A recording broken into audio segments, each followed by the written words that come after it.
I'm Myke Shrews. And I'm Tivis. And you're listening to The Munster Cast. Episode 41.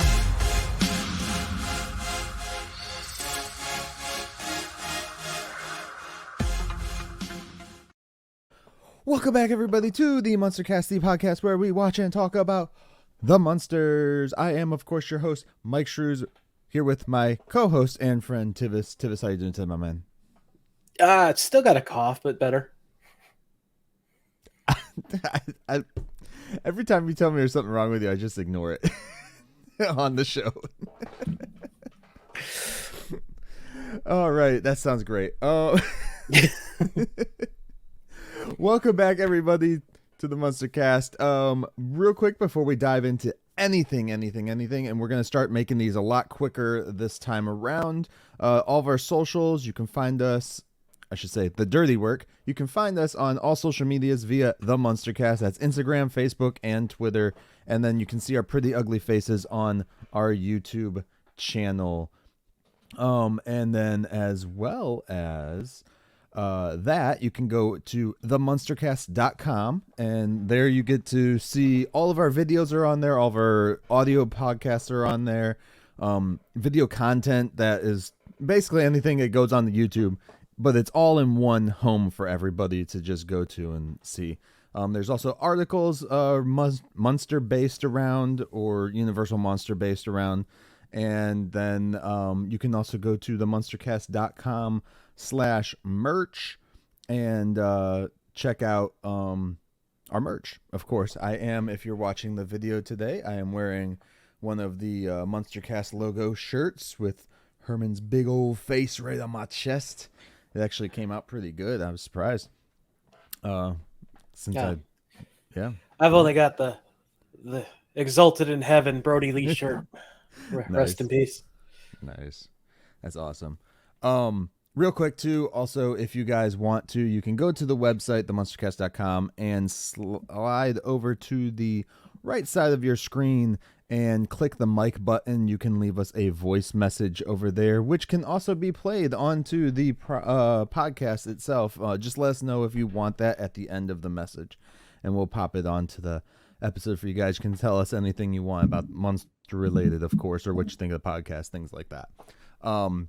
And then we also do have a Patreon. If you do want to join that, it's patreon.com/themunstercast, and just be some fun stuff that we post there. That's all. You got $1 you wouldn't miss if it fell out of your pocket. Give us a tip there. Otherwise, leave us a review. Tell people. All that stuff helps the show. Yes, definitely. Leave some reviews on any platform that you listen to us at. I know Spotify, you can't leave an actual review, but you can just hit like the stars, whatever. It lets us know how we're doing regardless. But you can also go to, of course, themunstercast.com and leave a review directly on the website page. You can be anonymous if you want. You can anything you want to do, and it can get featured onto the website as well that way. And I think that's it. So before we, further move on into the Munster movies, Tivis, we said goodbye now to the Munsters black and white. So yeah, we did. We did that a while ago, actually. For our video people, we're in Technicolor now. We got the new Technicolor background. Awesome. So yeah, today we're going to be, of course, talking about the Munsters film. That just looks like my grandparents' house. Run down and old. So yeah. Other than that, man, I don't have anything left to share. Do you have any extra news or anything like that we got to share? I know Rob Zombie's Munster film comes out in a few days, I think a week from the time this comes out. Like less than 2 weeks. Let's see. It'll be 8 days once this comes out. Yeah. So a little over a week. Awesome. Okay. Anything important in the Munsterverse? I haven't seen anything. Jeff and Daniel are out traveling around, going to many conventions. So if you see them, be sure to stop and say hi. They're amazing guys. Yeah. I'm waiting to see if they're gonna go to. So I don't live there, but in Orlando, they have like a big like Spooky Empire convention thing, and I'm gonna see if I can go to that. I just don't know if I Orlando want to do has the drive. everything. Orlando does everything, yeah. But it's also the weekend. Like I don't know if those guys are gonna be there, but I know Christina Ritchie's gonna be there, and she's like bae to me. So like I was looking at the thing last night. It popped up on Facebook, and I was like, "Oh, I'm gonna go to this." And then I realized it's like the same weekend as my wife's birthday. And I was like, "Ah, shit." Oh no, you can't do that. That's not happening. Can't do that. She's like, "Oh, you can go to it by yourself." I was like, "Yeah, I ain't gonna deal with that aftermath." That's a trap. It's a trap. Anyways, yeah, let's dive into this, man. Unless you got something else to go. Nah, I got nothing, man. Awesome. So we're jumping into the movies with the first ever Munsters movie. Called? Go on. Oh, waiting for you. Oh, Munster Go Home. This is also. I thought you were gonna add a bit more flair to it, but no. I just wanted to also add though, this is the only Munsters film that's ever gone to theaters. Ever. Did it? Yeah, it went to theaters. It's the only Munster film to ever be in theaters, especially since Rob Zombies is going just to Netflix. I wasn't sure if it went to theaters or not. I was yeah. I know that was a big thing. It got an advanced screening in New York in June 15th, 1966, before its public release of August 6th, 1966. Mm-hmm. It was written by Joe Connolly, Bob Mosier, and George Tibbles was involved, I believe. Directed by Earl Bellamy, who we last saw with the episode John Doe Munster. Remember that? Yes. All right. We got a big-ass cast list, so jump into it. We got Fred Gwynn, Yvonne DiCarlo, Al Lewis, and Butch Patrick back. Debbie Watson taking over as Marilyn Munster. Now, she played Tammy in Tammy, which ran from 65 to 66, and Karen Scott in Karen, which ran from 64 to 65. So she had a couple of short main roles. We got Terry Thomas as Freddie Munster. Let's see. He played James Franklin Jones in The Old Campaigner, which ran from 67 to 69. He voiced Sir Hiss in Disney's Robin Hood that released in 1973. The Fox one? Yep. Oh, I love that movie. I do too. He also version of that. That would just be Furry the movie. He also voiced an archaeologist in an episode of Inspector Gadget. I like Inspector Gadget. I'm going to reference it. Awesome.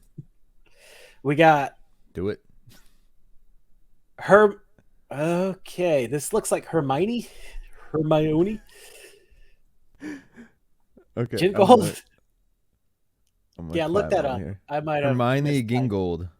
Okay. As Lady Effigy. Is it Effigy Munster? Yeah, it's Lady Effigy Munster. Okay. Yeah, you're right.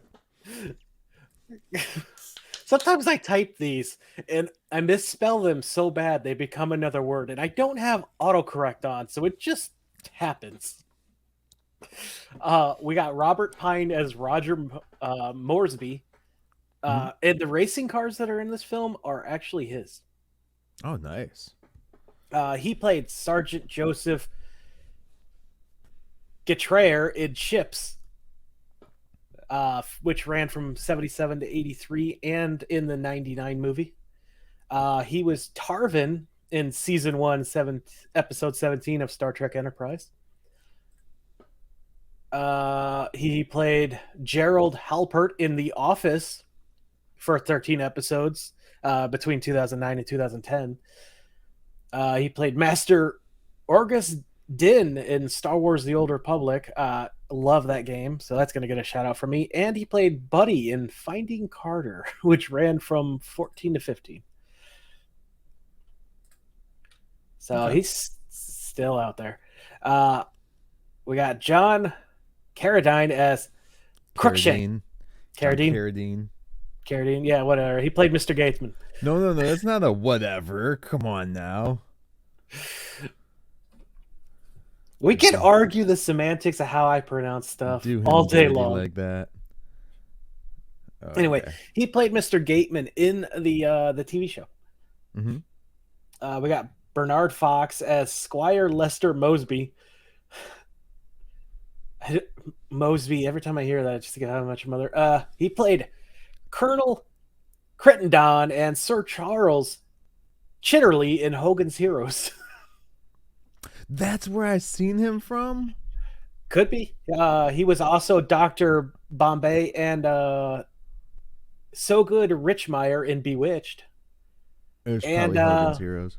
I watched that Max more. in Herbie Goes to Monte Carlo. Who doesn't love the Herbie movies? I'm sorry. There's at least one that you have to like. We got Richard Dawson as Joey, who played Newkirk in Hogan's Heroes. We got a lot of Hogan's Heroes people here. Yeah. Jeannie Arnold as Grace Munster. She played Mary Hamelmeyer.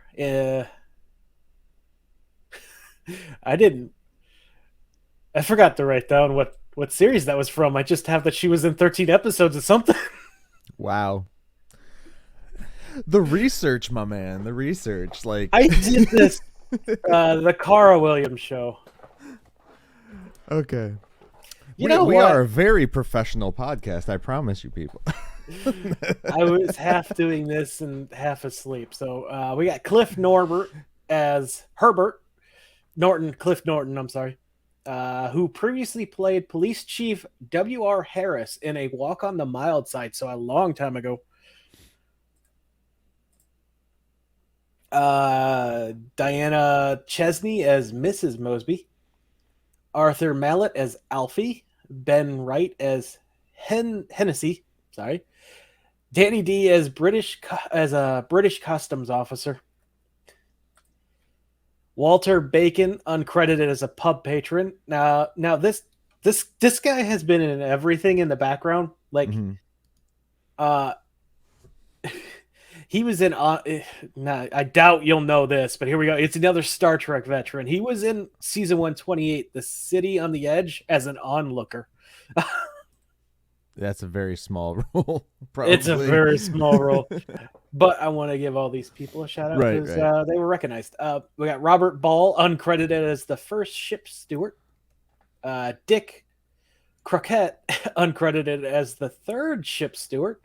Now, Dick here played a bald Klingon brawler in season 2, episode 15, The Trouble with Tribbles.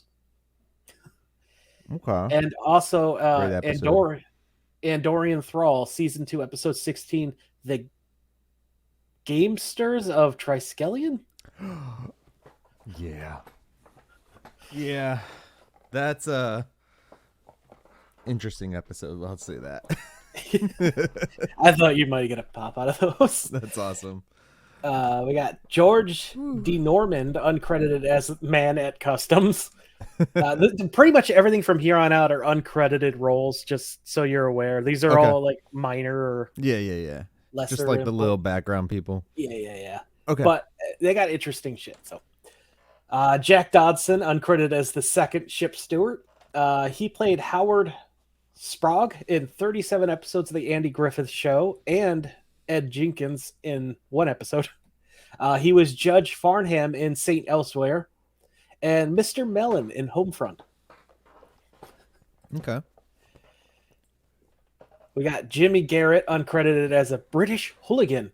Now, Jimmy Garrett played Jerry Carmichael in The Lucy Show, which ran from 62 to 68. He went on to do accounting. He was the assistant production accountant for X2 and 7 episodes of Next Top Model and 74 episodes of Shark Tank. So he's had a prosperous career, I believe. What the hell is Next Top Model? Is that America's Next Top Model? Oh, okay. Yeah, that really horrible show where they basically, yeah. That was So the one. That was the one done by the very popular chick, right? I don't know any of the models' names, honestly. I forget her I'm out name, of it. but I my forget wife it. watched it and it was. If you ever want to feel horrible about yourself, like the worst you could possibly be, listen to these very skinny, good-looking people be told that they're too ugly and fat. Not tall enough. Not Yeah. God, that show is terrible. It's no wonder it didn't make it very.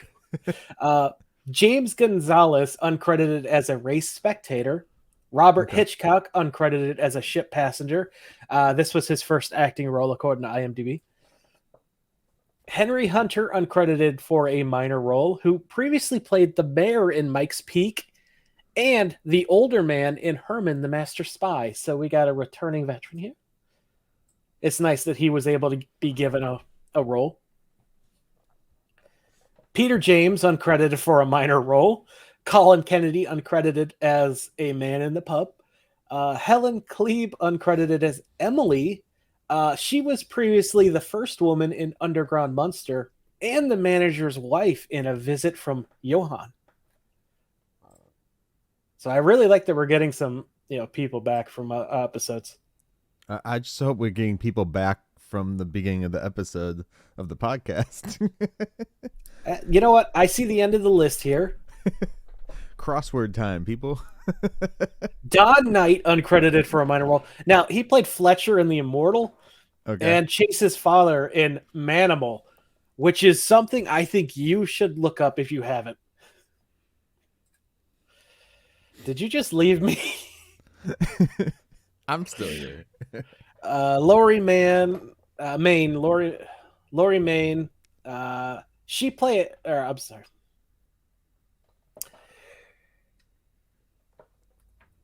Now you threw me all off, dude. You threw me all off. Oh, Laurie Tivis. Main is a guy who played or voiced Watson in The Great Mouse Detective. Okay. Gary Watch Marsh. some of these old things. Yeah, Gary Marsh was in this. William Meter was in this. He was a board officer in season 1, episode 20, Court Martial of Star Trek. Only a few more, I promise. Terrace Mitchell, Stacey Morgan, William H. O'Brien, Monty O'Grady, who has 2 Star Trek credits. He was in A Taste of Armageddon and The Devil in the Dark. Okay. Is that it? Norman Palmer. Sorry, people, I tried. Richard Peel, who was Mr. Withers in Family Affair. Glenn Randall Jr., who was also a stuntman for this movie. Okay. John Roy, John Train, and Dennis Turner. That's the full cast list that people have put. Awesome. There's some interesting people there. I want them to get the shout out. I want people to go look them up, whatever. Yeah. I guess if they're unhappy, skip forward. I'm sorry. Maybe next time we do a Star Wars scroll through the video. If you want to set that up, I won't be opposed. That would be pretty hilarious. Awesome, dude. All right, so let me get into the synopsis for this. So I'm going to take basically a section of what I put out. If you guys have not checked out, we put on the trailer for this film in 4:3. So it's original format onto our YouTube channel. That's the Munster Cast YouTube channel. You can check that out there. And I'm just going to read my synopsis on there. It says, Herman and Lily learn. Oh, wait. Sorry. Gotta do the title, right? Munster Go Home from 1966. As Tivis previously stated. I think I'm going to get away from that because it's going to be harder with the movies. Without an exact date. All right. Herman and Lily learn from Kavanagh Munster's will that they have inherited an English manor known as Munster Hall in Shroudshire, England, and that Herman has inherited the designation Lord of the Manor as Lord Munster. All right.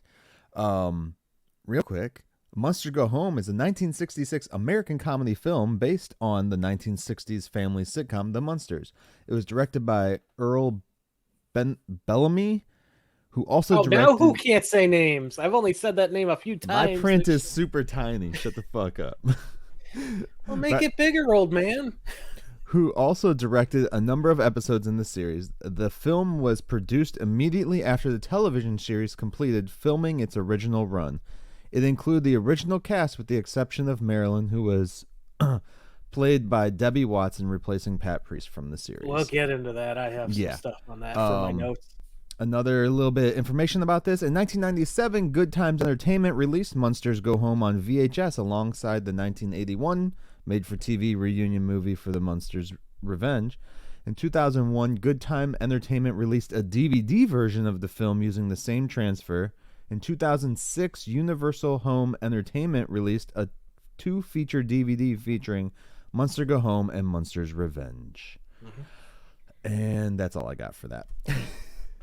All that you can see in the video description too that I put on YouTube.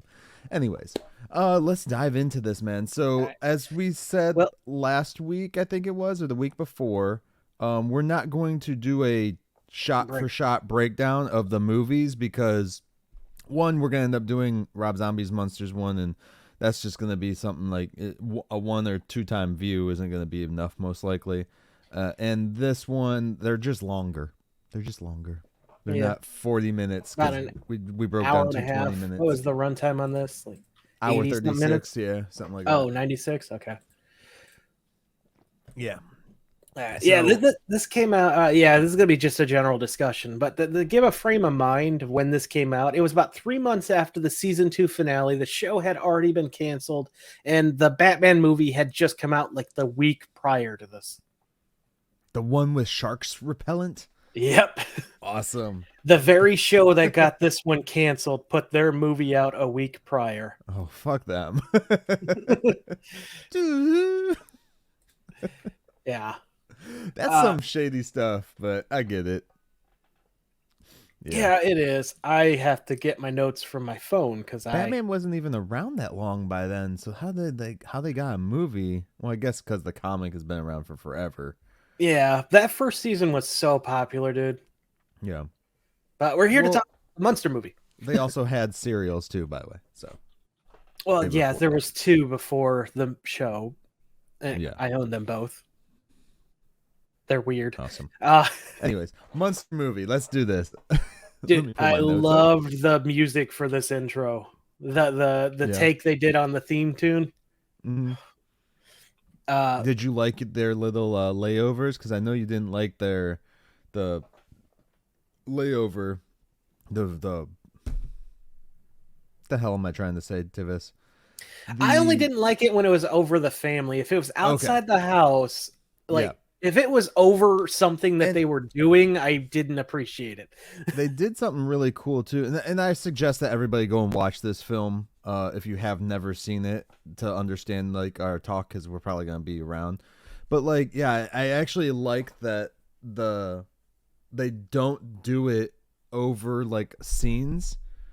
Like they do it in the intro, but then they stop it for a second so that they can act out their scene, and then they continue on with it. Yeah, and this was such a fantastic introduction of the family too. You just get the hearse pulling up. You know, it's maybe it's Charlie from the early season 1, not his brother, letting him out of the back of the he fallen asleep in the back of the hearse. Yeah, from the parlor. Those poor actors. Those actors looked like they were so happy to be in that scene with like Herman Munster. Yeah, but didn't get any talking and like any lines or nothing. They just had to be like, all right, bye. Like they just use their hands to wave them off and stuff. I was just like, oh man, that sucks. I just thought that was the perfect introduction to the head of the family, as he constantly calls himself. Yeah. He's the face of the show, literally, and ours. See on the shirt. he's literally the face. So yeah, I definitely like that intro, man. At first, like the guy, I didn't realize it. I had to like rewind it to figure out where the other guy came from. that was just walking up. At first, I was like, did they recast Mr. Gateman? Because I saw he was in the thing. I was like, did they recast him and just have the same actor play a different character? Like, why? But then I realized it was just some guy walking by. Mr. So Gateman wouldn't be. Oh, you're talking about the guy walking his dog. yeah. So I assumed like they were all like just it was like Herman's last day, so they were sending them off. They didn't really explain. He was just getting dropped off. Yeah, it was just a carpool. I know. Yeah. That was a great callback to very early on before he got his license to drive the hearse. Mm-hmm. Yeah. They do a lot of nice callbacks and or setups for people who didn't necessarily watch all the episodes of the show. In this, there's a lot of good stuff that they do. They as do they a lot of break rehashing as well. Which they do. Yeah. I loved when they're reading the will, Grandpa just summons fire for no reason on his finger. He's he lights a cigar. Oh, does he? I didn't see the cigar. I just thought he was like, I'm bored. Here's fire. Yeah. No, he lit his finger, and then he was just like, it took him a second, and then Al Lewis just decided to do something kooky with it. But yeah, he was lighting a cigar. That's what he was doing. I like how they just like, they're just like all sitting there like they're acting kind of like how a normal family. They are a normal family. What am I saying? But like how like people... family of average American people. Sure. But they're acting kind of like, it's somewhat of a sad occasion because they're about to tell him one of his family members just passed away. Almost. But then it's like a happy occasion for them too. Like it's like awesome, sweet. And then they get the will and shit, and so they read the will and all that stuff, which is kind of cool. And that's what sets the entire movie up. I love this line because, as we find out, Herman becomes a lord for. Yeah, it definitely doesn't go to his head or anything. For a town in there, and dude, he smashes that table. He busts the freaking fireplace again. I'm like, wait, dude, are you just trashing your house because you have another one now, or what's going on? No, they plan to come back because they leave Spot to guard the house. Yeah, they leave Spot there, but there's a line that Grandpa says to Marilyn so that we all, as audience members, understand this is Marilyn, the new girl.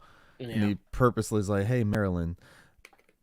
So I used to think there'd always be in England. Now I'm not so sure because Herman's going to be a lord there. I was like, oh, that's great. Just first off, this movie is beautiful. It's amazing. All the like where they're going through the house and stuff. Herman's walking with Lily. They're trying to get Grandpa from making his booze from the basement. The lab scene is just spectacular. I can't wait to compare and contrast that to Rob Zombie's like stuff, dude. Yes. It's gonna be awesome. And there's a lot of things that happen in this. You get a lot more mannerisms from Lily, I feel, in this movie than we did previously. But also, I think it's seeing it in color, too. Mm-hmm. Seeing it in color and seeing Lily do this Yvonne do the same mannerisms that she was doing in the show. There was something about it that just popped to me. And I was like, oh, no. Like anyone who's talked crap about like Sherry doing the stuff, I'm like, this is like almost identical to what Sherry has done either in the trailer and or in other movies I've seen her in. Like her as which movie is it? Like in the Devil's Rejects franchise. House of Thousand Corpses, Devil Rejects, and Three from Hell. Sorry. Her mannerisms in there are a lot like Lily's almost in this movie. So I'm kind of like, oh no, she can definitely pull that off. I just think that people see it differently because it's in color. But again, I saw this movie differently in color. Like different characteristics that they were doing actually popped out to me more because it didn't seem like Lily's skin was blending in with the background. You know what I mean? When Yeah, she they would move actually her had a arms lot in of ways. problems with the makeup during this.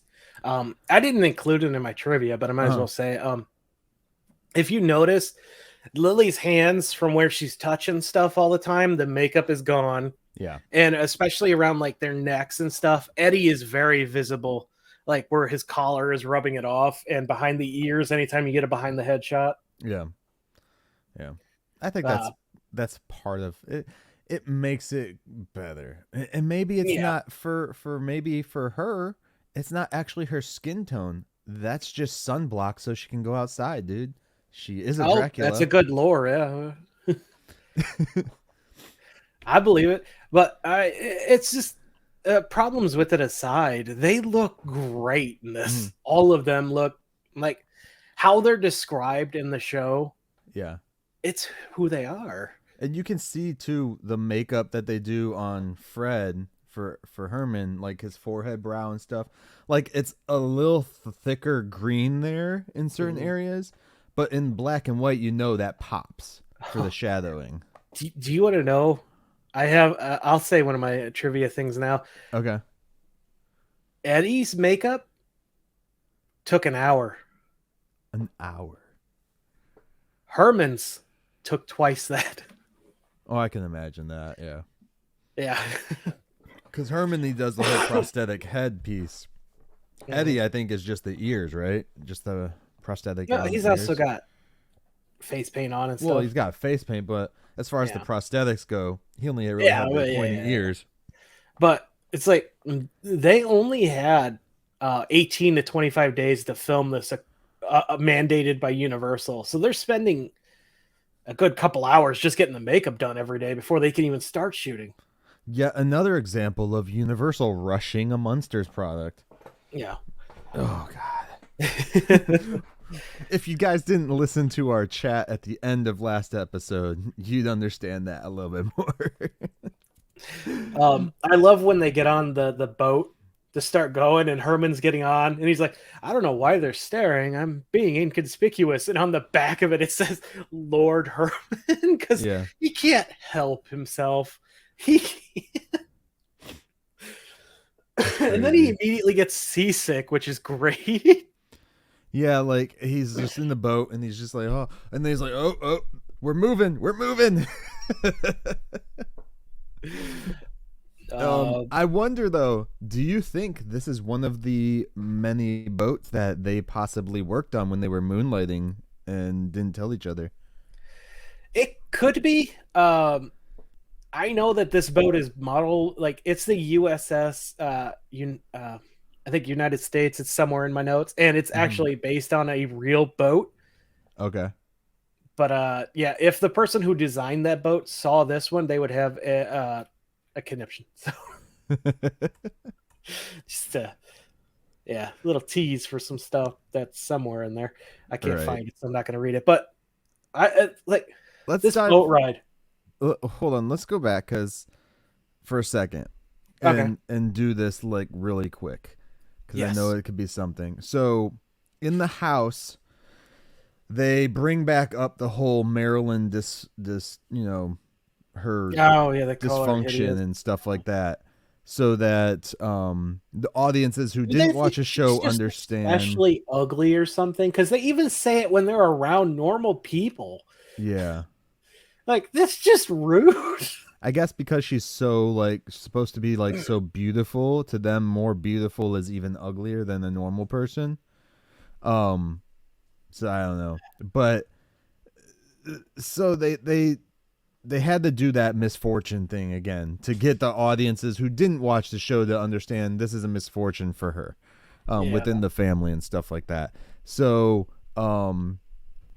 what did you think of them change? Like, we all know why they changed. There's multiple reasons why they were wanting to push this actress. I got it. Things like that. That's my first note, actually, in trivia. In this one, she just 100% looks way younger than Pat Priest. Granted, she is in real life a lot younger. I think Pat Priest was in her 30s when Munsters ended, and she was like, what, 17, 18, something like that? Maybe, yeah. in the show, in the TV show, they note that Marilyn is in her 20s. Like Yeah, she's in college. 21 or something like that. 20 in their 20s. In this, they straight up say she's 19 years old. Mm-hmm. I'm like, wait, so she de-aged, or is this something that possibly happened in between one of the episodes? You know, I mean, it maybe they're constantly changing their ages. The only one who ever ages up is Herman. Yeah. I mean, we got Eddie's been 9 like 5 times. Yeah, 9, and then he was 10 once, and then back down to 9. Yeah. So it's. What did you think of her though? I thought she did a good job. It's not Pat, but she did a good job for the role, I thought. I think for the script that they gave Debbie, she did a decent job for what they were going for with this script. As far as, you know, it just didn't pop to me like she would be one of those people who would be like almost like a counterpart to Lily. Because really she wasn't in this entire movie. For an hour and a half you're watching, there's really no scenes of her and Lily together, just by themselves doing their stuff, like we saw a lot of during season 2. Yeah, you see a lot of in season 2. This one, and they brought back the love interest angle. Yeah, luckily they didn't do it too bad. But in this movie, it's like her and Eddie are together more often than not, and which just makes her seem even younger. Honestly. Yeah, I thought the same. So, and then of course they do that stupid scene in the car, and I'm just like, oh no. She pretends like she's racist. Yeah, I think she gets the shifter stuck. I hope they didn't do anything to that car during filming. Oh, probably not. No. Who knows? You can only play around with that stuff so much until it, something happens. Stuff happens in my car all the time, and I use it normally. Yeah. But yeah, so I think as far as the reasoning and shit behind changing her out was stupid. I feel that Debbie did a good job though for the script she's given and the scenario that she was pushed into, because she's being pushed in to this group of people that have been working together for at least 2 years. So yeah, and you got to remember that Fred and Al were like, all of these people were pretty much family to them. They threatened to quit when they wouldn't let Beverly leave out of her contract. Yeah. They got that close, all of them. Yeah. Well, they could tell that Beverly just wasn't happy doing it and stuff. So yeah. That's why, which is it's a cool story, man. Like they were willing to just scrap the entire project because this one actress wasn't feeling that, which is really good. So, and then Pat Priest was cast, like 3 days after?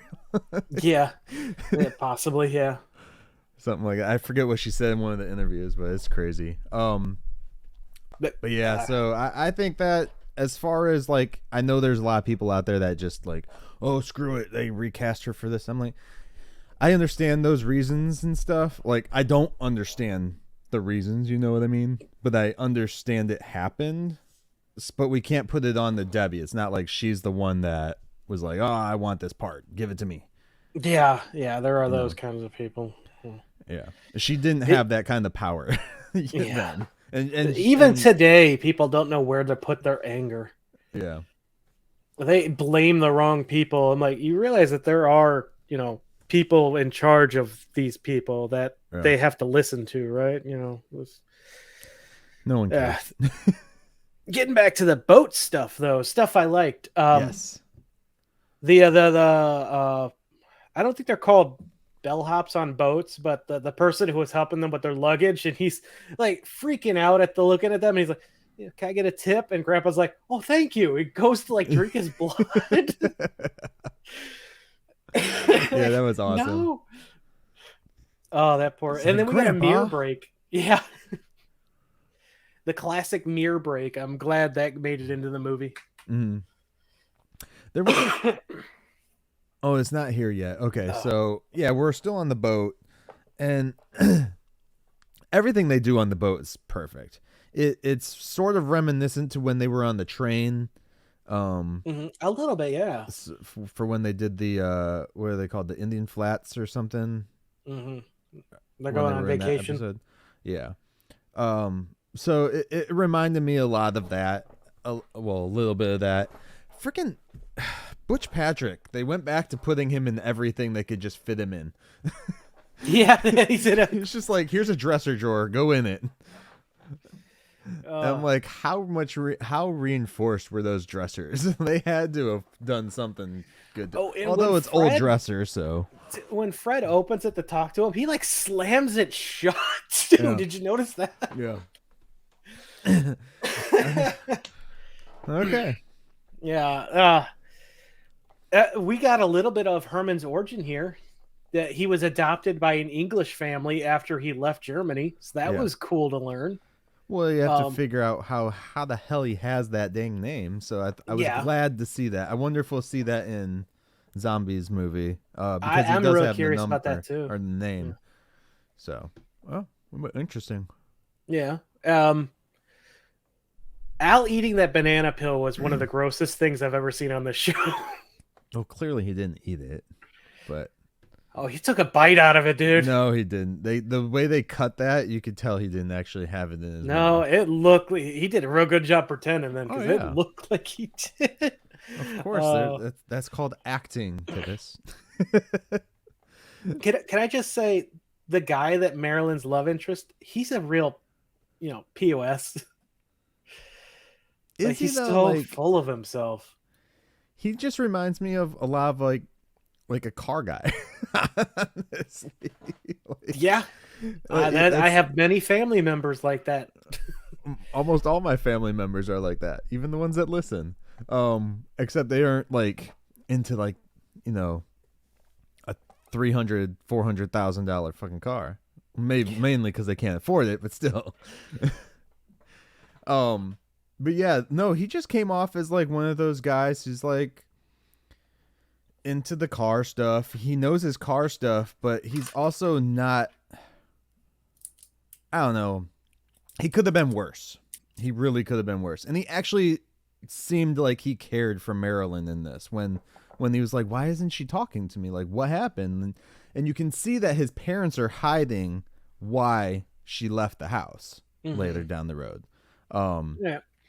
But in the boat, it's like he takes off, or he doesn't she leave the takes off. best first impression. I'll say that. But even like, I would say like with her in this is actually kind of worse, because he just says that she's the most beautiful, person she's ever seen, and she gets offended because she thinks he's making fun of him. Oh my God, Or we see some he's making fun of her. real mentally screwed up stuff that this family has put in her head in this movie. Yeah. Which makes it devastating. It makes all the comments even worse when Oh, you it start to does. think about them all. Oh, It's it like really does. perspective, like, and maybe this is how, she ends up, having a broken heart all the time, is because she thinks all the guys are just messing with her. Yeah, I love the whole, every time they kiss, he sees things, and it's that last scene where they kiss, and she's, do you see things? He's like, no. As the family are staring at him, really creepy out the window. Yeah. Just really reminiscent of, like, I think it was one of the first episodes where Marilyn brings home a guy, and Herman just peeks his head out the window. I think it was the very first episode, actually, not including the pilot. It was. And Herman peeks his head out the window to see what's going on out there, and yeah, I honestly thought that because of the way they were walking up, and you see the walls and stuff like that, how they're at, for the entryway of the house or the property. I thought they were going to try and recreate that first intro of like the dude like dipping over the wall and everything like that. I'm glad they didn't go that route, because this guy seemed more understanding, I guess. Like, he liked her. Although We'll see how he deals when he actually meets the family instead of thinking he's hallucinating them. Right. Well, we're also never going to see that. So no, we won't. it would be interesting to have her find a guy that could deal with looking at the family. And It would be interesting if this guy came back for Munster's Revenge, which is the next one, right? Yes. Yeah, that's the next one. Which is made in 1981, I think it came out. Yeah, it came out quite a bit after this. Yeah. Which they recast Marilyn again, I believe. So, yeah, and Eddie. And Eddie that time, yep. Yeah. But it would have been funny to see Butch Patrick in the same outfit at that age, though. It would have been like, what's that one band dude's name from AC/DC? Is it AC/DC that did it? Where they're in the schoolboy outfit. Yeah. It would just look like that. And that would be awesome. Yeah, just get Angus Young. Yeah. Have him skipping around the house. Like when people were like, "Oh, Butch Patrick's gonna play, Eddie again, just older," I was just like envisioning that. I would love that. Have Angus do it now that he's an old man. Oh God. We get a little brief introduction to the Munsters, the adopted family of Herman. And they're insane. Yeah, they're crazy. The son wants to kill them immediately, and the daughter is kind of just like laughing maniacally the whole time at everything. Yeah. It's interesting because it's like, I'm trying to think of something that reminded me of. It was just very like, you assume these people just kill people all the time. Like, once again, I got Scooby-Doo vibes. Oh yeah, I totally wrote that down in my notes. I was like, there's no way you can't watch this movie and the Munsters show and say that Scooby-Doo wasn't influenced by this shit. Because first Scooby-Doo episode came out 3 years later, I want to say, from this, and there's no way. I mean, they even do an unmasking at the end of this movie. Like, they do, yeah, they do. Like, it's this guy. It's gotta be. Oh, what do they say? They're like, oh, it has to be the butler. It's always the butler in the American films, and then I have said this continually whenever people are complaining about the cheesiness in Rob Zombie's trailer, like, watch this show. The cheesiness is there. I fully hope we get visible strings that lift people's hair when they see the Munsters in the movie. I want that, because this is just Scooby-Doo with real people. That's what this is. It's a cartoon. This entire movie is almost exactly like a Scooby-Doo episode. Just not just the movie, the whole show, like those 2 seasons we watched. Everything so far is just a cartoon with real people. I mean, even the 70s animated show that we watched last week with Austin, that was straight up a Scooby-Doo episode. No way. That's like Scooby-Doo meets Josie and the Pussycats. Like, that's all. That's a good crossover, by the way. They do it multiple times too. Do they? I didn't know that. Oh yeah, all the Hanna-Barbera stuff crosses over. Okay. Yeah, the family's just crazy, man, and it did definitely give me Scooby-Doo vibes. And then now that I'm watching it and stuff, I'm like, there's no way I'm going to watch Scooby-Doo and not be like, this gives me Munsters vibes. As soon as I finish this, I wanted to go watch the Scooby-Doo movie that James Gunn wrote. It's just like, I was in that mood. Yeah. That's, and it, yeah, because these people are just crazy, man. And they're like so cartoony almost. They are. And so, offensive towards the English, like honestly, like I've seen a lot of like, BBC TV and shit like that, and oh my god, these people are offensive as hell. Offensive characters anyway. I'm sure they're taken from stereotypes. That's about it. So but then we get the reuse of the grandpa stuck as a wolf. Yeah. Which I loved how they got into that though, when he's like, "Here, take this for your seasickness," and Herman's like, "No, I don't want your pills." He's like, "Just take it." He's like, you take it first. Yeah. He's learned. That's a good one. Yeah, it was a nice callback to Call of the Wild. Yeah, and they do the same thing too when they escape. It's like a scarf around her neck. Yeah. The drunk guy during all of this is just fantastic. So people don't remember Call of the Wild. Grandpa transformed into a wolf to go and hang out with the pack at night, and then couldn't transform back. He got caught by the wildlife people, and then Herman had to go and bust him out. And to get him out of the park, Lily wore him as a scarf, basically, to get him out of there. And then in this one, the same dang thing happens, and she goes back and is like, "You need to go get Grandpa." But they do a weird scene in this where Grandpa is like licking inside of Herman's mouth. And I was just like, oh no. Oh no, no, no, no, no. Why did you have to add this scene That's in? the dog, though. You can't control the dog. I don't care. I don't care. Also, don't Herman let dogs knows do better. that. That's gross. Especially if a dogs do it. But other than that, it just pushes that mark of me saying Grandpa's just trying to hook up with his son-in-law like the whole time. Oh, There's so many examples of it from this show too that we've talked about. And when I saw that, I was just like, oh no. And then I was just thinking, oh, Fred, why did you let a dog do that to you? Because that was like deep tonguing you. Anyways, yeah, that I literally wrote in my notes, oh no, oh no, no, no, no, no. I loved the little scene with the pub where Grandpa stops and asks for directions. Oh yeah, he appears as Dracula would appear in a movie. Yeah, he's like, how do I get to the manor? Like, you just down the road. It's just straight. Go straight down the road to Munster Manor. Thank you. They're all like, all right, yeah, that just happened. And see, now because of this movie, so people used to call the Munster house Munster Manor. Mm-hmm. And I still hear people call, the house that's behind us in the video Munster Manor.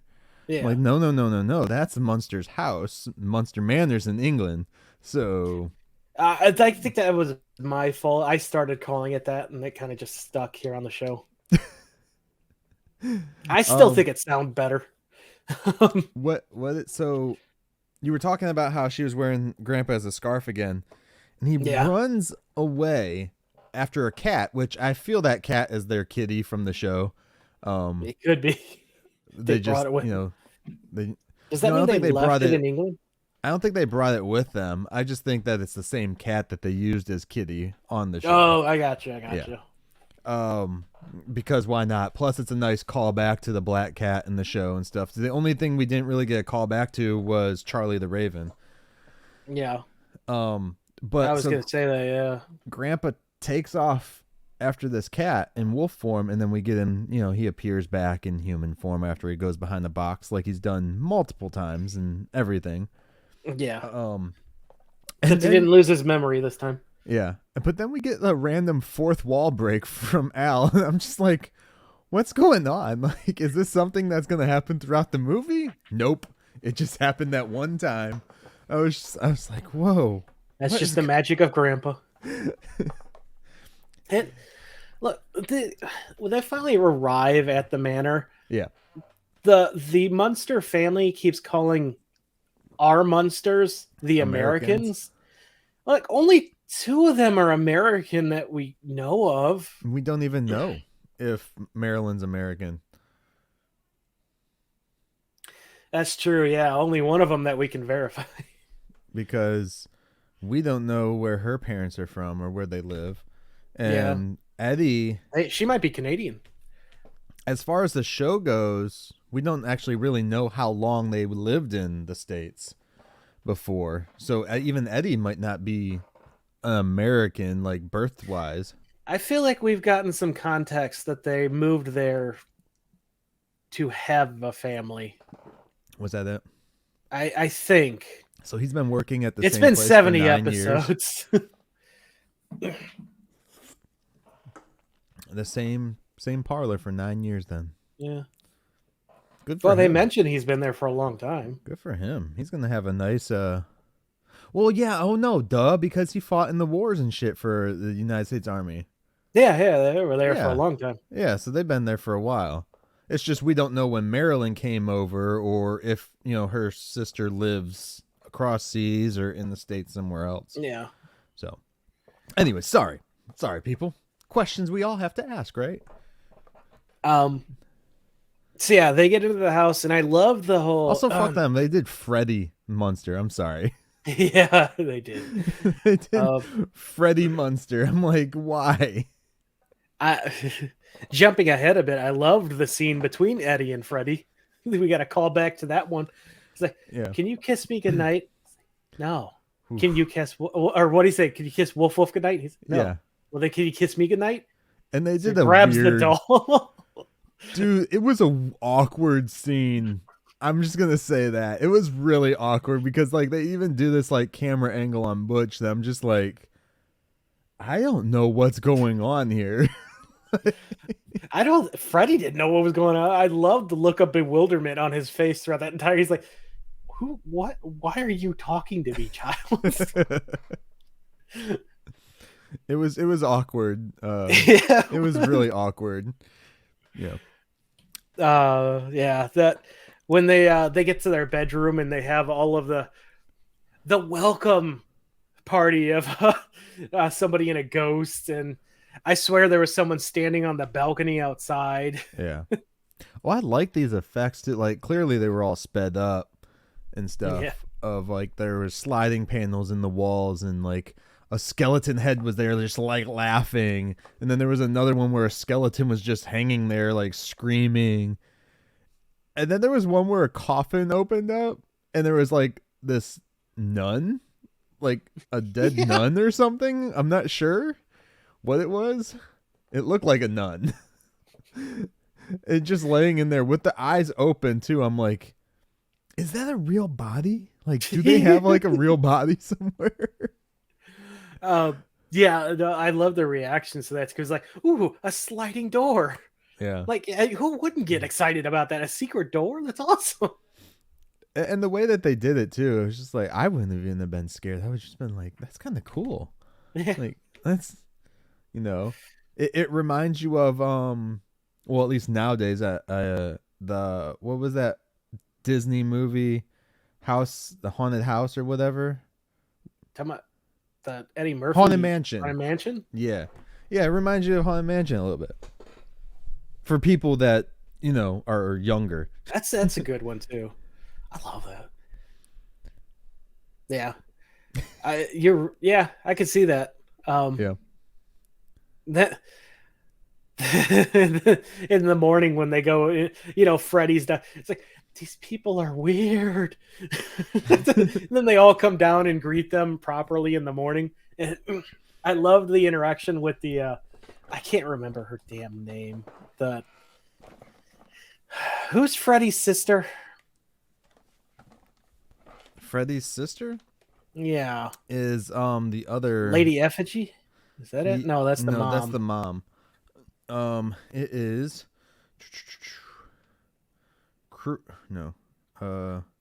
Grace Munster. Grace. Yes. Jean Arnold. Yeah, I loved the reaction. They're like, just look, Marilyn, see how the skin complexion can look so much better when you look terrible. And she just stared and hisses like so messed up. Like, that's so rude. So messed up. Yeah. Oh.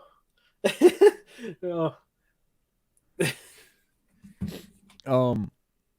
That girl just hisses for no reason too throughout Yeah, this she whole does. episode. And it's always perfectly timed too. Yeah.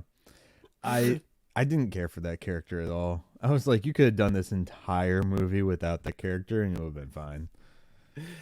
Yeah. Yeah, probably. But yeah, once Herman and Al start exploring the house, that's my next bit of notes here is they discover go ahead. Before you do that real quick then, let me say Herman did his bed body trick again where he used the bucket and the mop. like a Yeah, he callback. did. He did that previously. I forget which episode it was, but he had done it. And the same reaction from Lily too came about from it and everything. So where have you been the last hour? Yeah. But at least this time we get to see him building it. I don't think we in the episode, the show, we saw him do that. We just saw it. Oh man, sorry about that. We do. Oh, we did. Very briefly. Yeah, we see him like putting the padding under there and then setting the bucket down. Yeah, I know in the movie we saw the whole setup, but yeah, that's pretty cool. Like we said, there's a lot of callbacks to the show in this. Oh, there's so many, but this scene I loved. They find the secret passage in the fireplace. Grandpa goes through it. He's like, "Hand me your torch." And Herman naturally hands it to him fire first, and you just hear Al yelling. Yeah. I was like, of course Herman would do that. I don't know why I'm zoomed in. Because I'm being lazy. I'm looking for something in my office at the same time. All right, well, I'll just keep I can still hear you.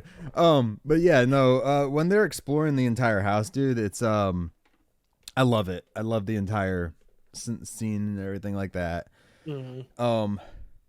Yeah, Herman has no clue where the hell he's going. And Grandpa's just like, "Here, let's go into the dungeon. There's got to be a basement somewhere," is what he says. Which I'm surprised Grandpa says basement because he doesn't even call his area the basement. Yeah. Oh, going back to the beginning, before they leave, Marilyn was shocked that they have Munsters in England, and Grandpa's like, "Oh yeah, you'll see we have family buried everywhere." So it's like, were the Draculas and the Munsters, were they like maybe close family friends with each other? Are they like prominent names in England? Mortal enemies? It could be. Yeah. Oh yeah, it could be. A little bit of what's that book? Maybe the Munsters are descendants from what's the dude's name? Romeo and Juliet. Romeo and Juliet. The Capulets and Montagues. Yeah. Yeah. Or what's the Hatfields and McCoys? Yeah. Well, I was thinking. Well, you had the Draculas, and then you had the shit. I just said it in my head. Van Helsings. Oh, Van Helsing. Yeah. So maybe like, the Munsters are like a subcult of the Van Helsing family. Maybe, or maybe they're just another, prominent class family. Yeah. They're the third. The Munsters took out the Van Helsings. There you go. Yeah. I can't wait for this freaking movie. I can't. Every time we talk about it, I'm like, I just want to know. It's like, even if this stuff isn't in there, I'm not going to be disappointed. I just want to know what he's doing. Right. Yeah, I want to see how his movie comes together. But with this film, we'll do final thoughts afterwards.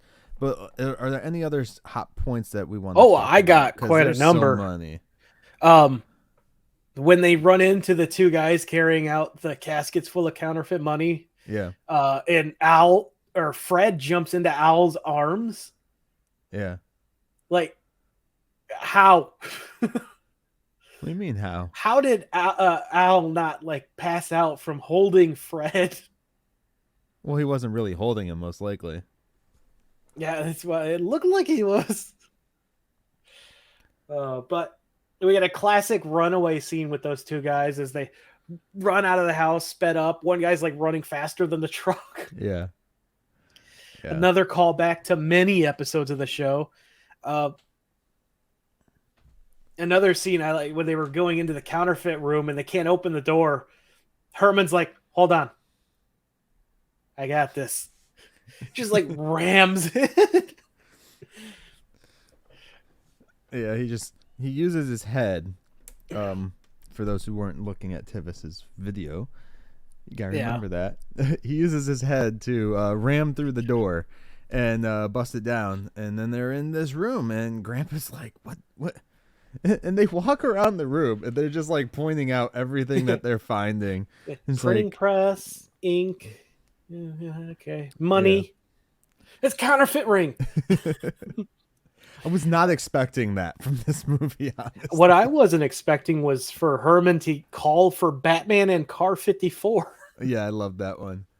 The Batman one, I mean, we already saw that, they had done a Batman reference in the show, so it makes sense. But yeah, the Car 54, I mean, they're both from Car 54. Yeah. Which is awesome. That's what gave them this gig, actually. Yeah. They're working together.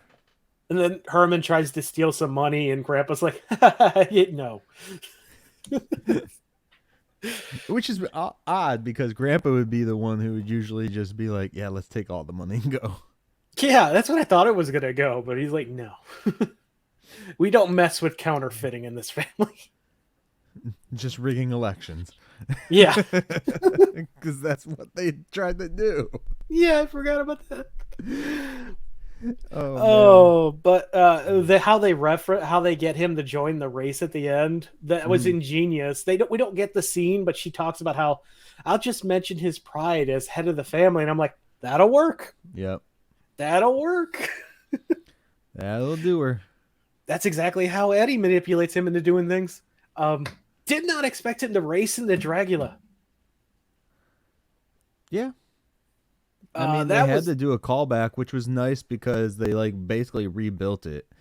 They didn't reference that they had this before or anything like that. They just built a new one, but they still called it Dragula because it still had the Dragula plate on it, or tombstone, I should say.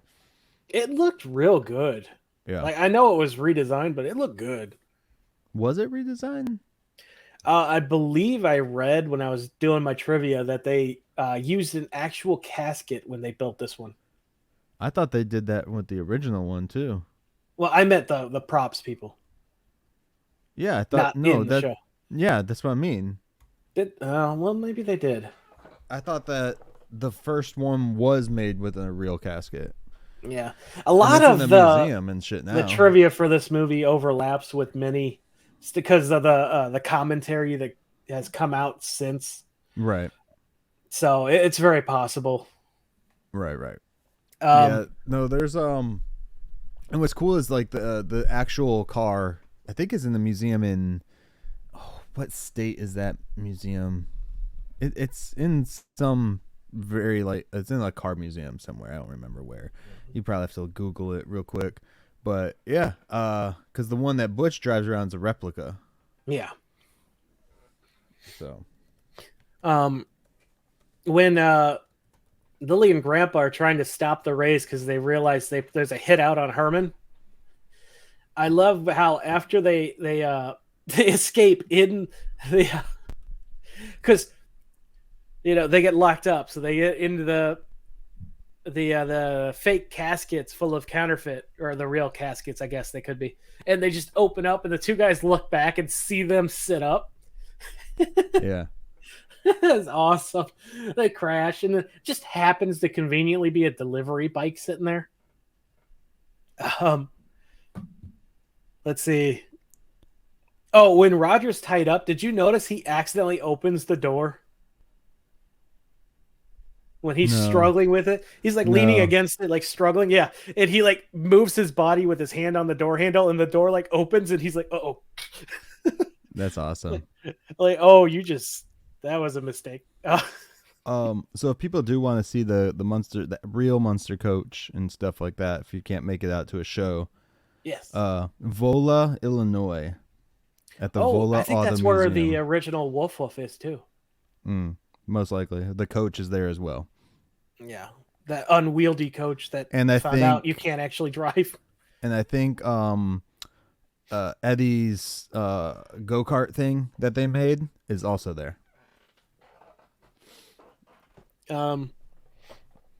Soapbox thing, whatever it was. I just got a few more. Okay. Few more notes here, unless you got something. My notes are done until we get like, because All the right. race is like one big thing. Yeah, well, these are mostly with Grandpa and Lily. Like when they get Okay. the horses and are riding, and Grandpa hits the tree and he blames Lily for hitting the Yeah. tree.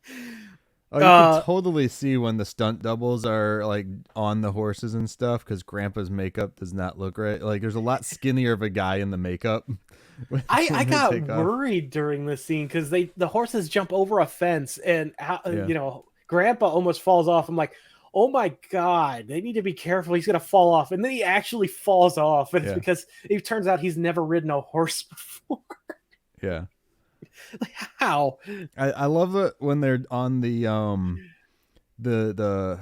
what we would use as green screen now. I don't know what they did back then with this specific scene when they did the horses when they do in the close-ups. You could totally see that those horses were like made of rubber. Did you notice that? No, I didn't. Yeah. I'll be honest, I didn't.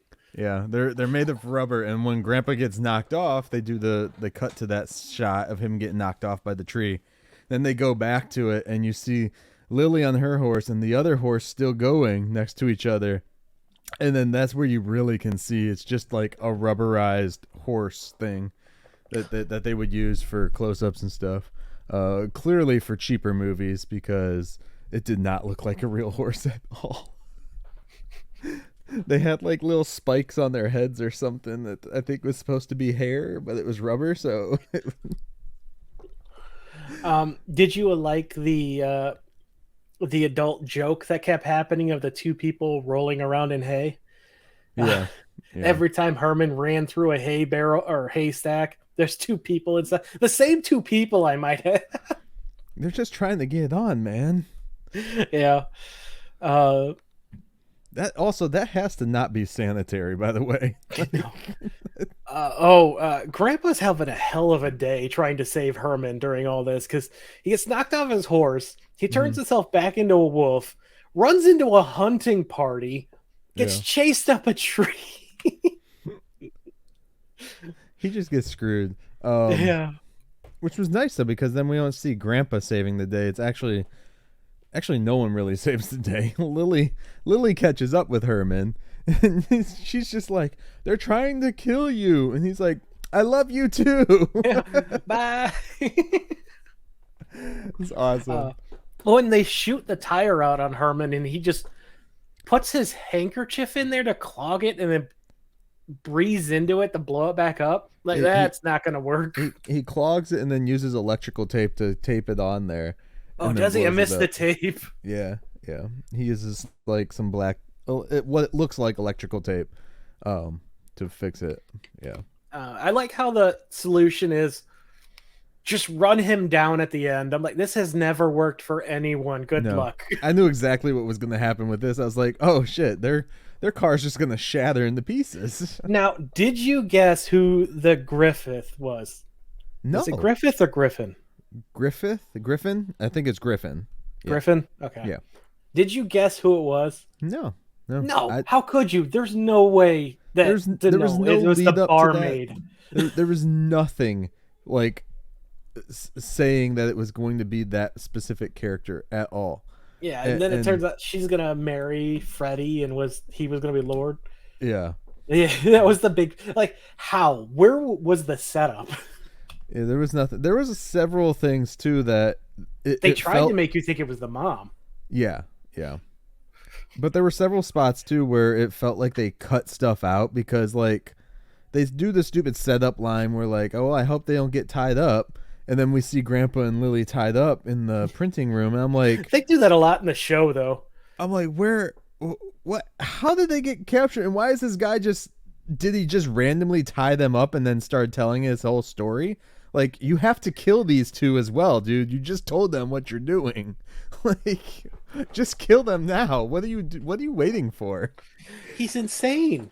He's outside guarding them like one of the people outside Buckingham Palace. Yeah. Yeah, no, it's just there were some points where I was just like, did we lose like a reel of film or something here? some cutout stuff, but I kind of took that as, because all the time, like, I'm sure he's perfectly safe. Cut to him in front of or a firing squad. Yeah. Yeah, that's true. But I love how But after they're all that one made sense because it turned out to be a movie that they were shooting for the firing squad one.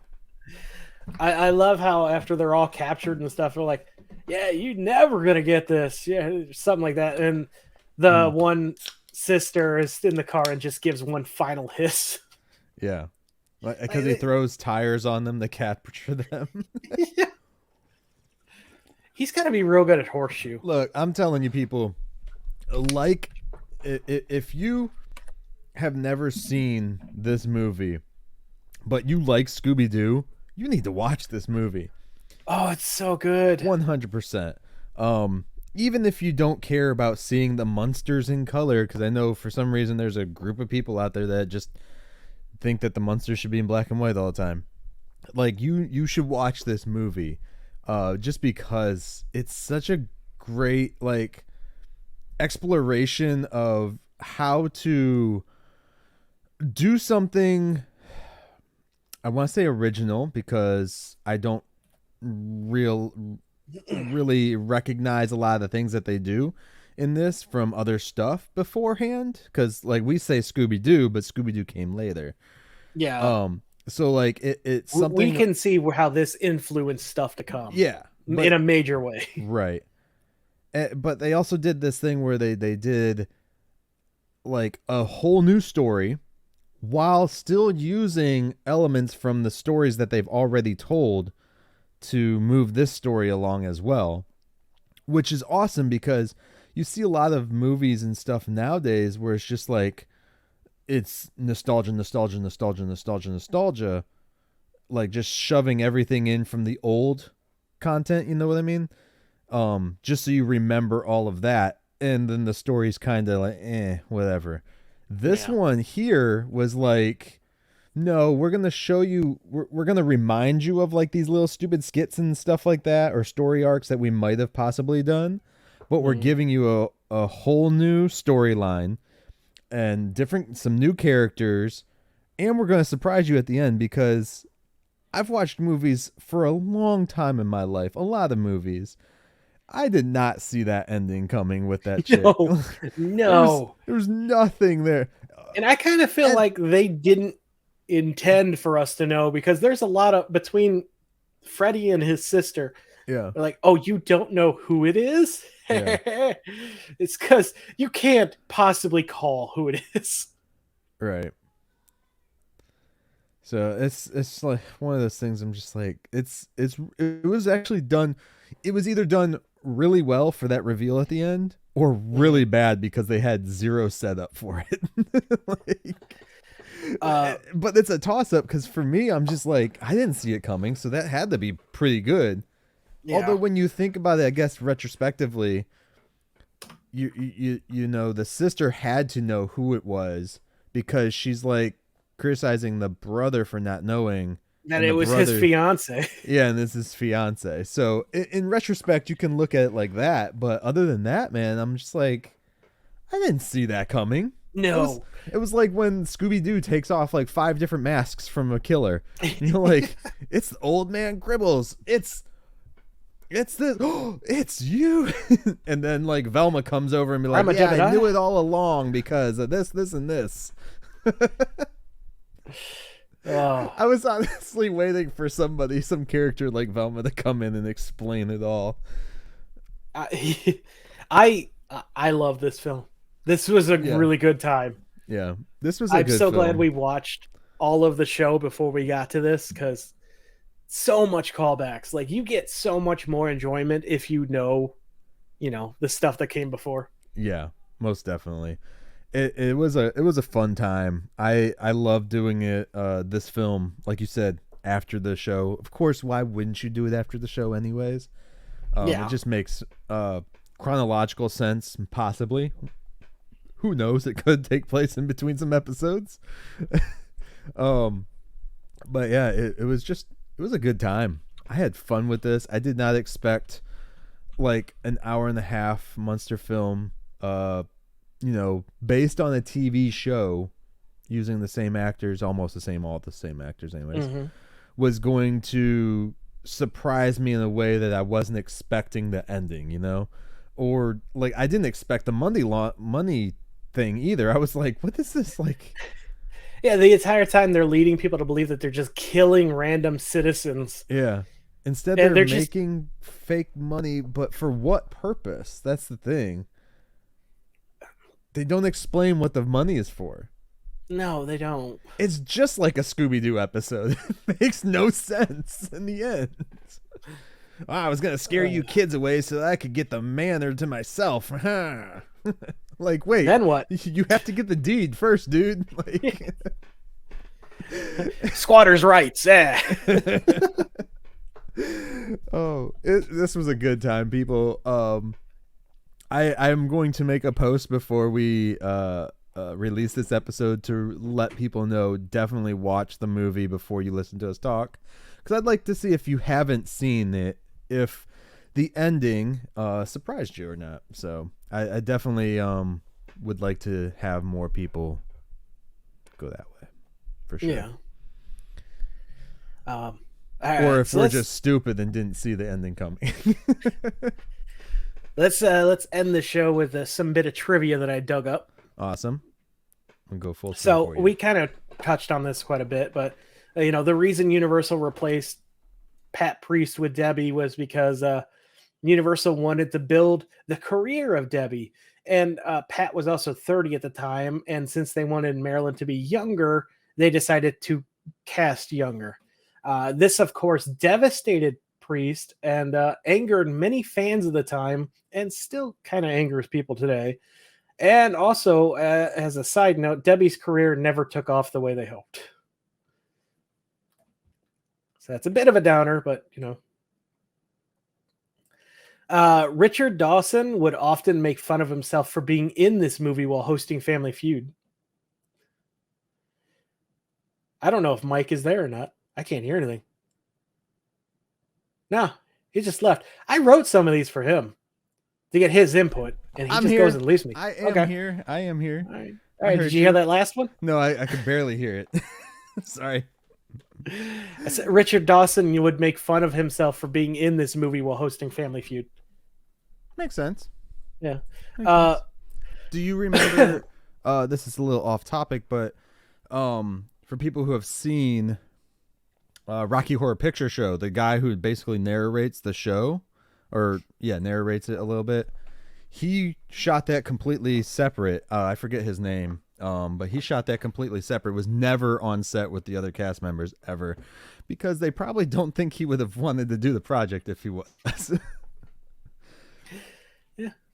Anyway, that just popped in my head because you said that about that one. So, since this was going to be the family's debut in color, the costume designers really wanted to kick it up a notch.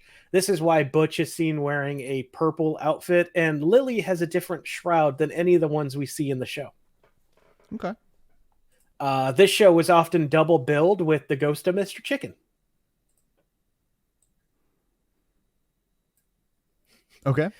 I thought you would have some kind of knowledge about the Ghost of Mr. Chicken. Nope. Gene Reynolds was the original director of this film, but was fired after having difficulties with working with the director of photography, which caused the production to slow. Since Universal wanted this movie shot in 18 to 25 days, they brought in Ira Bellamy to replace him.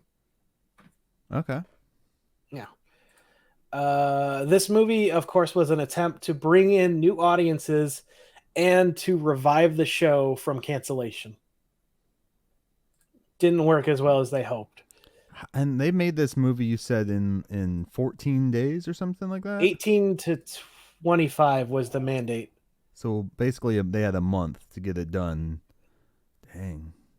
This film did so bad in the box office that it actually prompted Paramount to alter their Get Smart movie and instead make it a 3-part serial called A Man Called Smart. But this did bad in the box office? Yeah. Man, audiences sucked back then. This movie was awesome. I guess you had to have watched the show though to be a fan of it, you know, Yeah. Um, for back Butch then. has got, yeah. Go on. Butch has gone on record ruining people's reality by telling him this movie was filmed in Hollywood and they didn't actually go to England. Well, duh. The number one question Butch often gets is, "Where is Woof Woof?" He answers that it's in a private museum in Indiana. So Okay. I'm thinking it's probably the same one. Okay. It actually came out that Fred and Al didn't want Lily or Yvonne for the role of Lily, as they didn't think she could do comedy. But both happily admitted years later that they were quickly proven wrong. Yeah. Yeah, I saw that recently. When Beverly Owen, yeah, okay, so Al threatened to quit. Like I said, a lot of this was stuff that because of the commentary and things that came out after. Yeah. They originally planned to cast the role of Eddie to Bill Mummy, who you might remember, who played Googie. Googie. Hey. But he said no because he didn't want to wear the makeup. And then they offered it to Nate Derman, who went on to make the pilot. And we know how that went. Right. Listen to our episode on the pilot if you haven't. Butch got into though. Yeah, that was a fun one. Well, fun for us to talk about. Yeah. Yeah, I don't think I'll ever watch it again. Butch got into acting by complete accident. His photo was taken during a photo shoot for his sister and was hung in the photographer's window. That's how he got noticed for the 1961 film The Two Little Brothers, or Two Little Bears. I'm sorry. Okay. It's a little fun fact there. Some more recent stuff. Rob Zombie has talked about how actors from the 60s got stuck with their most popular characters and how that was tough on them. Fred has, been on record for disliking Herman for many years until he accepted that that's who he will always be known as later in his life. And this happens to many actors who get typecast. An example from Doctor Who, Tom Baker was the Doctor for 7 years, and he was ready to do anything else, but everything he tried, whether it be on the play or on TV, he was always just called, the guy from Doctor Who. And he didn't even come back to the franchise until 2011, and he left in the 80s. So, yeah. Oh, I know with Fred, I don't remember if it's on one of the documentaries that we'll eventually watch or not. But his wife, I believe it was, said that he didn't want to come back. I think it's for the 80s movie. And she's just like, well, just tell them you want so much money, to do it, like an absurd amount of money to do it. And then you'll come and do it, so that they wouldn't, have him come back. And he offered he put out a big number apparently, and they paid it. They were like, okay. And so it's a win-win. Either you don't do it or you get a big payday. Right. So he that's how he ended up doing the last movie that we'll watch next week. So yeah, it's awesome though, because it's just like, yeah, I want this much. Okay. Mr. Zombie has called this his favorite movie. You could tell from the color scheme. Yeah, definitely. That makes me even more excited. Like, if that doesn't get you pumped for his film after watching this, I don't know what will. It kind of makes sense too, because Zombie's movie is we clearly know it's going to take place at the house. We don't know how much of it's going to take place at the house, but it seems a lot more of it's taking place overseas too. So it kind of is like it's kind of like this movie. Yeah, in a way. I'm trying to. It's parallel to this film. That's what I'm trying to say. I got 5 more to go. Okay. The cast and crew, for not just this film, but also the TV show and everything else that Fred Gwynne has worked for, have all talked about how lovely of a person he was. Mm-hmm. Like, he was a true, wonderful person to work with. So Freddie Munster didn't get the title of Lord because his father disowned him in the story, but that's not how it works. Unless Parliament got involved, he would have still got it regardless of what his father said. Yeah, it's not a title that gets transferred through will. Yeah. Also, even if that's how it worked, titles move down the current line. So after he got done with Herman, Freddie would have to take care of Eddie for it to revert back to him. Yeah. Ask the new king. He knows all about that. Oh, here's the thing. Okay, so the SS United States in the movie has has wooden doors and furniture. Mm-hmm. The real SS United States was designed by a man terrified of his boats catching fire and would have had none of that. He also made sure all of the portholes in the cabins were sealed. So you couldn't throw bombs out of it. Apple bombs, by the way. There was an apple bomb in this movie. Yeah. Oh, that's another callback. The ticking. She's like, "Do you hear ticking? That's your watch, dummy." Yeah. When they were close to the clock and they thought they got a bomb in the mail. Yeah. This time it was. Last thing I have here is IMDb has that Herman went sideways before hitting the oil, and that was a mistake. I took it as he tried to avoid the oil, and that's why he's tried to started turning before hitting it in the movie. Yeah. Same. So I call bullshit IMDb and whoever wrote that. It was Fred himself. No. Yeah. They didn't have that then. Awesome. Did you get the budget for this film? Because I have it if you didn't. I did not. Go ahead. Supposedly, anyways, because we can't trust the internet. We can't trust the internet 100% on budgets for Munster stuff. Clearly, Rob Zombie's Munsters has proven that. Yeah. Because no one still does not have a budget for that movie. They just say that it was reported at $40 million and blah, blah, blah. Mr. Zombie. That's been disputed, so they need to throw that away. They need to throw that out. But this one supposedly was $600,000. So how much is that today? I think that is for today. Let me double check though. Is it converted? All right. I have no idea. 1,000 from 1966, correct? Mm-hmm. 2022. It would be almost $5.5 million. All right, that kind of makes sense though. Yeah, $5.5 million.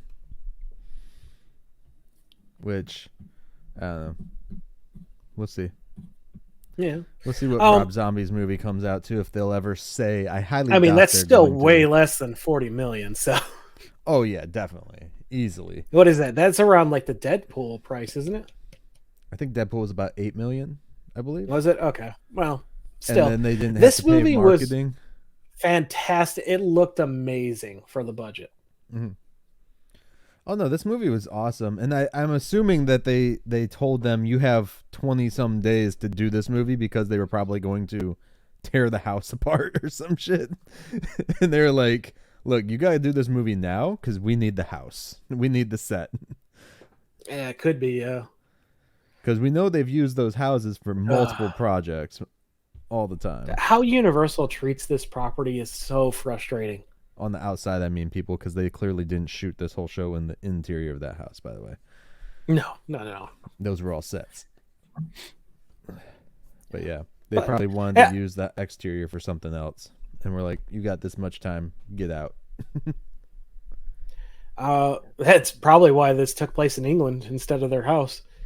Well, that too, and those sets that they probably used for the England sets, those were probably already built for another movie that they were like, all right, well, you have this much time before we either need to shoot on it for another film or, we're tearing it down because we need the space. Yeah. So. Well, I had a real good time with this first. I'm sorry. I don't know if that's 100% true. I'm just saying, in theory, that no, I got you. Yeah. So people out there aren't like, well, that's not true. They did this. I had a real good time with this first movie, and I'm excited to watch the other 5 if you include the new one. 1, 2, 3. Buckle my shoe. 4, 5 more. Yep. So Freddy's coming for you. Yeah. 1, 2. Freddy's coming for you. Freddie Munster. Yeah, yeah. That axe he keeps taking off the wall. Oh, geez, that guy is crazy, bro. Yeah, he was. He needs to be in a psych ward. Oh man. What if he comes back? What if he's still around in the 80s when Munsters Today comes about? I would love that, but I am skeptical. Right. Just so people know too, so this week we did Munsters Go Home. Next week, what are we doing, Tivis? Munster's Revenge. Munsters Revenge. And then the week after that? Well, Munsters Revenge, first of all, was a straight to TV movie, I want to say. Before they had DVD, VHS, stuff like that, of course. Well, no, they had VHS then. Yeah. But yeah, it was definitely going on. What is my computer trying to do? It's trying to open something else. There we go. But then the week following, we will be doing Mr. Zombie's the Munsters film for everybody, since it will be out and current, and that way people can hear our thoughts right away. We are working on trying to get a couple of people on, so it's not just me and Tivis talking about just that film. So we want different perspectives, different opinions on it. People that like Rob Zombie, people that don't like Rob Zombie's work, because I really want them to be honest about the film itself, you know. So I feel that hopefully we can get some good people on. They'll be honest about the actual film to get information out there for everybody else. And then following that, we will end up doing the other Munsters films, and we will Halloween Monday, Munster Monday for Halloween. We will actually be releasing the episode where we talk about 1313 Mockingbird Lane, before we finish up the other movies. Mr. Roebuck's glowing statements about it. I'm so looking forward to this. But I feel it fits better for a Halloween day, since it is a little bit more. It does. And then, of course, it's on Halloween, so people shouldn't be listening to podcasts anyway. So you should be out with kids, or out trick-or-treating, or out taking Jello it's shots a podcast. from syringes. They can listen to it after Halloween. That's just when it comes out. True. Okay. We're not a televised show. If you miss it, it's gone. It's a live stream, Tivis. No. No, we're not doing that either. Definitely just keep unless you guys want to get up at like 5 a.m. with us. Right. Definitely just keep an eye out for all the episodes and stuff dropping soon. We're going to be doing the movies. We'll be making posts on our social medias, so Facebook, Instagram, Twitter, about what is coming the following week. All those are at TheMunsterCast. And then you can also go to, of course, I said TheMunsterCast.com for all of our other stuff. And it's TheMunsterCast.com/merch. If you are watching the video, you can buy this fancy podcast shirt and other shirts, of course, that are there as well. And as far as everything else goes, I don't have much left to say. You can also email us. Go ahead and finish that. I was going to say, you can also email us at themunstercast@outlook.com, and that will, get you straight contact with both me and Tivis, and we can answer any questions, concerns, all that fun stuff for you guys. And I feel like we should get this out there officially too. If you are a fan of our other show or haven't checked it out and are a fan of us, we are in the discussion period of bringing back Operation Babel for some, we're going to be doing some content. We want to do Halloween and Christmas and Thanksgiving for sure, because we always enjoy those themed ones, but also some stuff in between that. Yeah, definitely.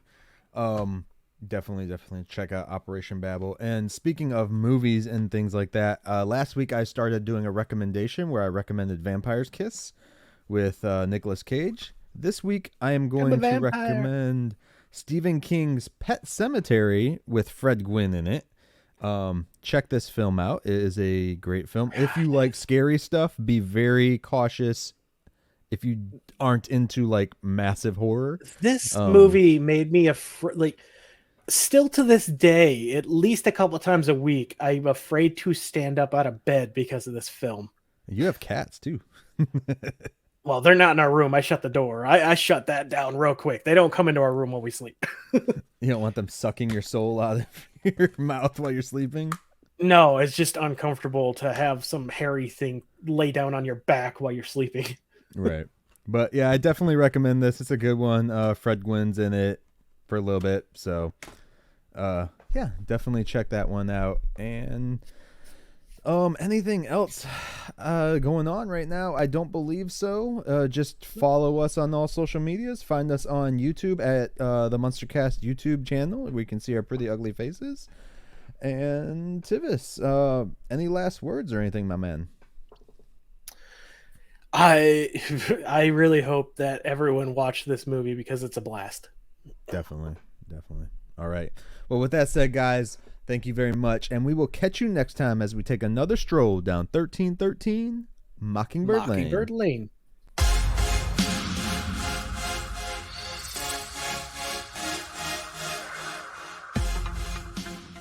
lesson I want you to learn is it doesn't matter what you look like. You can be tall or short, or fat or thin, or ugly, or handsome, like your father. Or you can be black or yellow or white. It doesn't matter. What does matter is the size of your heart and the strength of your character.